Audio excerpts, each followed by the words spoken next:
नमस्कार, अपने प्यारे किचन में आप सभी का स्वागत है। आज हम बनाएंगे सावन स्पेशल जालीदार मलाई घेवर। घेवर हमारे राजस्थान की प्रसिद्ध मिठाई है जो कि खाने में बहुत ही स्वादिष्ट और लाजवाब होती है। आज मैं इसको इतने आसान तरीके से बनाऊंगी कि आप देखेंगे तो तुरंत बनाएंगे। बिल्कुल हलवाई जैसा क्रिस्पी जालीदार परफेक्ट घेवर, वो भी बिना मोल्ड के और बिना झंझट के। और सबसे खास बात यह है कि ये बहुत ही कम पैसे में ढेर सारे बनकर तैयार हो जाते हैं। यदि आपको हमारे वीडियो पसंद आते हैं तो चैनल को लाइक, शेयर और सब्सक्राइब करना ना भूलें, वो भी एकदम फ्री में। तो चलिए शुरू करते हैं। जालीदार क्रिस्पी घेवर बनाने के लिए हमें सबसे पहले इसका घोल तैयार करना होगा। यदि आपका घोल एकदम सही होगा तो घेवर आपका एकदम परफेक्ट बनेगा। तो परफेक्ट जालीदार घेवर बनाने के लिए यहाँ पर मैं 2 चम्मच मेल्टेड देसी घी ले रही हूँ। आप चाहें तो वनस्पति घी भी ले सकते हैं। अब इसमें मैं कुछ बर्फ के टुकड़े डालकर इसको इस तरह से फेंटेंगे, जिससे कि घी का टेक्सचर जो है वो एकदम चेंज हो जाएगा, यानी घी एकदम जम सा जाएगा, एकदम थिकी हो जाएगा। इसको करीब से करीब मुझे 2 मिनट तक फेंटना है। देखिए इसका टेक्सचर एकदम थिकी हो गया और इसका कलर भी एकदम चेंज हो गया है। अब मैं बर्फ को हटा देती हूँ और जो इसमें पानी है उसको भी हटा देती हूँ। अब मैं इसको हाथ से करीब 5 मिनट तक का इस तरह से फेंटूंगी। फेंटते फेंटते ये एकदम लाइट मक्खन जैसा हो जाएगा, यानी एकदम सफेद हो जाएगा। तो देखिए फेंटते फेंटते ये एकदम मक्खन जैसा हो गया है और एकदम चिकना, स्मूथ और हल्का भी हो गया है। अब मैं इसमें थोड़ा थोड़ा मैदा डालकर इसको मिक्स करूंगी। आप चाहें तो कोई कटोरी या कप सेट कर लें, उसी से आप पूरी रेसिपी में यही मेजरमेंट रखिएगा। तो मैं थोड़ा थोड़ा मैदा डालकर इसको अच्छी तरह से मिक्स करेंगे। तो देखिए मैदा और घी अच्छी तरह से मिक्स हो गया है। अब मैं इसमें 1 चम्मच बेसन डालूंगी। बेसन डालने से घेवर जो है वो क्रिस्पी बहुत बनता है। और साथ ही 1 चम्मच में इसमें गेहूं का आटा ऐड करूंगी। आप चाहें तो मैदा की जगह गेहूं के आटे का यूज कर सकते हैं। गेहूं के आटे के भी घेवर बहुत अच्छे बनते हैं। देखिए मैदा, आटा और बेसन अच्छी तरह से मिक्स हो गया है। अब मैं यहाँ पर 1/4 कप ठंडा दूध लूंगी और थोड़ा थोड़ा दूध में इसमें डालकर मिक्स करूंगी, जिससे कि लम्स ना पड़े। दूध यहाँ पर मैंने चिल्ड यूज किया है, यानी गर्म दूध मुझे यूज नहीं करना है। तो थोड़ा थोड़ा दूध डालकर इसको एक ही डायरेक्शन में मिक्स करेंगे। देखिए यहाँ पर मैंने पूरा दूध जो है वो यूज कर लिया है। आप चाहें तो ये सारे प्रोसेस जो है वो मिक्सी में भी कर सकते हैं। अब मैं यहाँ पर आधा कप ठंडा पानी लूंगी और थोड़ा थोड़ा पानी डालकर इसको मिक्स करूंगी। तो आप चाहें तो इसे हाथ से मिक्स कर लें या मिक्सी से कर लें, लेकिन मैं यहाँ पर विस्कर्स की हेल्प से इसे मिक्स करूंगी, जिससे कि कोई भी लम्स ना रहे और बड़ी इजीली ये अच्छी तरह से मिक्स हो जाए। तो थोड़ा थोड़ा पानी डालूंगी और इसको मिक्स करती जाऊंगी। तो यहाँ पर आधा कप मैदा के लिए 3/4 कप पानी और 1/4 कप दूध का यूज किया है। यही इसकी एकदम परफेक्ट माप है। अब हम बैटर को छान लेते। छानना इसलिए जरूरी है कि जिससे कि इसमें कोई भी लम्स ना हो या कोई भी घी के पार्टिकल्स ना हो या गेहूं के आटे का जो चोकर होता है वो ना हो, जिससे कि घेवर बनाने में परेशानी हो। इसलिए इस बैटर को हम छान लेंगे। देखिए बैटर छन भी गया है। अब मैं इसमें 1 चम्मच नींबू का रस डालूंगी और इसे मिक्स कर लूंगी। देखिए घेवर का बैटर एकदम परफेक्ट बन गया और यही इसकी एकदम परफेक्ट कंसिस्टेंसी है, जैसा कि घेवर बनाने के लिए मुझे बैटर चाहिए। अब इस बैटर को मैं फ्रिज में थोड़ी देर के लिए रख देती हूँ। तो हम घेवर के लिए रबड़ी बना लेते हैं और इसमें मैं 1 गिलास मलाई वाला दूध ले रही हूँ, क्योंकि मेरे पास ये उबला हुआ दूध था, कच्चा दूध नहीं था। अगर आपके पास कच्चा दूध है तो आप कच्चा दूध का यूज कर सकते हैं। और दूध को खौलने देंगे।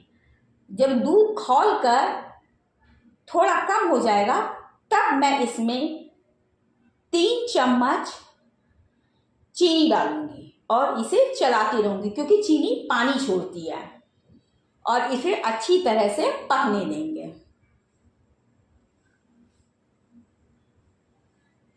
जब ये 3-4 मिनट अच्छी तरह से पक जाएगा तब मैं गैस की फ्लेम को एकदम लो कर देंगे और इसमें 5 बड़े चम्मच मिल्क पाउडर डालूंगी। मिल्क पाउडर डालने से रबड़ी का फ्लेवर भी बहुत अच्छा आता है और बहुत जल्दी रबड़ी बनकर तैयार भी हो जाती है। तो थोड़ा थोड़ा पाउडर डालकर दूध में अच्छी तरह से मिक्स कर लेंगे, जिससे कि लम्स ना पड़े। देखिए मिल्क पाउडर दूध में अच्छी तरह से मिक्स हो गया है। अब हम गैस की फ्लेम को मीडियम कर देंगे और इसे लगातार चलाते रहेंगे। देखिए चलाते चलाते दूध गाढ़ा हो गया है। अब मैं इसमें केसर के कुछ धागे डालूंगी।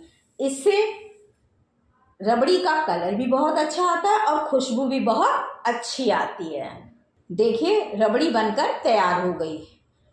मुझे इसे इससे ज़्यादा नहीं पकाना, क्योंकि ठंडा होने के बाद ये और भी गाढ़ी हो जाएगी। और इसमें आधा चम्मच इलायची का पाउडर डालूंगी और उसे मिक्स कर दूंगी। देखिए हमारी रबड़ी बनकर तैयार हो गई है। अब हम इसे साइड में रख देते हैं ठंडा होने के लिए।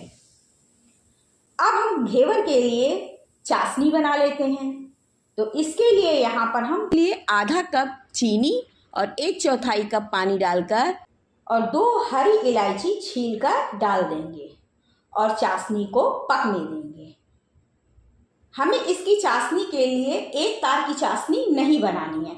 हमें इसकी चाशनी वैसे ही बनानी है जैसे कि जलेबी और रसगुल्ले की चाशनी होती, बिल्कुल ठीक उसी तरह से मुझे इसकी चाशनी तैयार करनी है। 5 मिनट पकने के बाद मैं आपको दिखाती हूँ। देखिए चाशनी चिपचिपी भी हो गई है और इसमें अभी तार नहीं बन रहा है। 1-2 मिनट और पकाएंगे तो मेरी इसकी चाशनी बनकर तैयार हो जाएगी। 2 मिनट बाद मैं फिर से इसे चेक करती हूँ। देखिए हल्का हल्का सा तार बनने लगा, यानी चाशनी जो है वो पक गई है। इससे ज़्यादा मुझे इसे नहीं पकाना है। अब इसे उतार लेते हैं और इसे ठंडा होने देते हैं। अब चलते हैं घेवर बना लेते हैं। आज मैं घेवर पतीले में बनाऊंगी। तो तेल को गर्म होने के लिए गैस पर रख दिया है और एक बाउल में हम थोड़े से बर्फ के टुकड़े लेंगे और उसी में घेवर वाले बैटर का कटोरा रख देंगे, क्योंकि इसके बैटर को एकदम चिल्ड होना चाहिए, गर्म नहीं होना चाहिए। जितना चिल्ड होगा घेवर उतना ही अच्छा बनेगा। तो घेवर बनाते समय ये बात जरूर ध्यान रखें कि घेवर बनाने के लिए तेल गर्म होना चाहिए और बैटर एकदम चिल्ड होना चाहिए। बहुत धुआंधार तेल गर्म नहीं होना चाहिए, गर्म होना चाहिए कि हम उसमें जब बैटर डालें तो एकदम से झाग बन जाए, तभी घेवर हमारा एकदम जालीदार बनेगा। तो अब हम एक कलछली में थोड़ा सा बैटर लेंगे और ऊंचाई से तेल में बिल्कुल बीच सेंटर में डालते जाएंगे। देखिए बैटर डालते ही इसमें झाग बनने लगा। जब एक कलछली का धीरे धीरे बैटर पूरा पड़ जाएगा और झाग कम हो जाएगा, तब मैं दूसरी कलछली का बैटर लूंगी, फिर उसे ऊंचाई से सेंटर में इस तरह से डालूंगी और बेलन की हेल्प से बीच में होल कर दूंगी इस तरह से। फिर मैं कलछली से बैटर लूंगी और ऊंचाई से थोड़ा थोड़ा करके इस पे डालती जाऊंगी और जब झाग कम हो जाएगा तो फिर दोबारा मैं कलछली से बैटर लूंगी, फिर ऊंचाई से डालूंगी और बीच बीच में बेलन से होल करती रहूंगी। ये प्रोसेस कम से कम हम एक घेवर बनाने के लिए 5 से 6 बार करेंगे। अब हम गैस की फ्लेम को लो मीडियम कर देंगे और घेवर को पकने देंगे। अब नाइफ की हेल्प से घेवर के कॉर्नर को छुड़ा देंगे इस तरह से और फिर हल्का सा प्रेस कर देंगे नीचे की ओर, जिससे कि घेवर ऊपर से भी अच्छी तरह से सिक जाए। अब नाइफ की हेल्प से घेवर को इस तरह से बाहर निकाल देंगे। इसी तरह से मैं दूसरा घेवर भी आपको बनाकर दिखाती हूँ। एक कलछली बैटर लूंगी और ऊपर से पतीले में बूंद बूंद करके डालती रहूंगी और जब एक कलछली का बैटर पड़ जाएगा और झाग कम हो जाएगा, तब मैं दूसरी कलछली का बैटर लूंगी और फिर ऊपर से इस तरह से डालूंगी और बेलन से बीच में होल करती जाऊंगी। ये प्रोसेस हम 4 से 5 बार करेंगे और नाइफ की हेल्प से घेवर के साइड्स को छुड़ा देंगे और नीचे कर देंगे, जिससे कि घेवर अच्छी तरह से सिक जाए और सिकने के बाद इसे इस तरह से निकाल लेंगे। इसी तरह से मैं सारे घेवर बना लूंगी। देखिए हमारे घेवर कितने परफेक्ट जालीदार बने। उसकी जालियां देखिए कितनी अच्छी बनी हुई हैं। आपको यकीन नहीं होगा कि आपने इतनी आसानी से घेवर आपका एकदम परफेक्ट बन जाएगा। अब हम चलते हैं घेवर को डेकोरेट कर लेते हैं। तो एक प्लेट के ऊपर हम जाली रखेंगे, उसके ऊपर हम घेवर रखेंगे।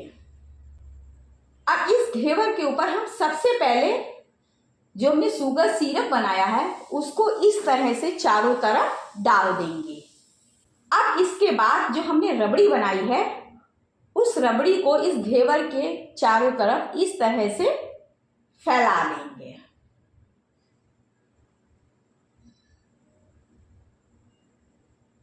फिर मैं इसके ऊपर पिस्ता और बादाम से गार्निश करेंगे। आपके पास जो ड्राई फ्रूट्स हो आप उससे इसे गार्निश कर सकते हैं। और मैं यहाँ पर कुछ गुलाब की पेटल्स लगा रही हूँ, जिसे देखने में बहुत अच्छा लगता है और थोड़ा सा चांदी का वर्क लगा दे रही हूँ, जैसा कि मार्केट में मिलता है। तो देखिए हमारा घेवर डेकोरेट हो गया और देखिए देखने में कितना यमी लग रहा है और अच्छा भी लग रहा है। इसी तरह से मैं दूसरे घेवर को भी डेकोरेट कर लेती हूँ। तो सबसे पहले शुगर सिरप डालेंगे, फिर उसके ऊपर रबड़ी लगाएंगे इस तरह से, फिर ड्राई फ्रूट से गार्निश कर देंगे और गुलाब की पेटल्स लगाएंगे और सिल्वर वर्क लगाएंगे। ये सिल्वर वर्क पूरी तरह से ऑप्शनल है, यदि आपके पास है तो लगा दीजिए और नहीं है तो मत लगाइए। वैसे भी घेवर खाने में ऐसे ही बहुत टेस्टी लगेगा। तो देखिए हमारा घेवर डेकोरेट होकर तैयार हो गया और देखिए देखने में कितना यमी लग रहा है। अब मैं आपको इसे कट करके दिखाती हूँ। देखिए कितना क्रिस्पी बना है और इसकी जालियां भी देखिए कितनी परफेक्ट है। यदि आपको मेरी यह रेसिपी पसंद आती है तो प्लीज़ इसे ज़्यादा से ज़्यादा लाइक करें, शेयर करें और सब्सक्राइब करें। मिलते हैं अगले वीडियो में एक नई रेसिपी के साथ। Thank you. राधे राधे।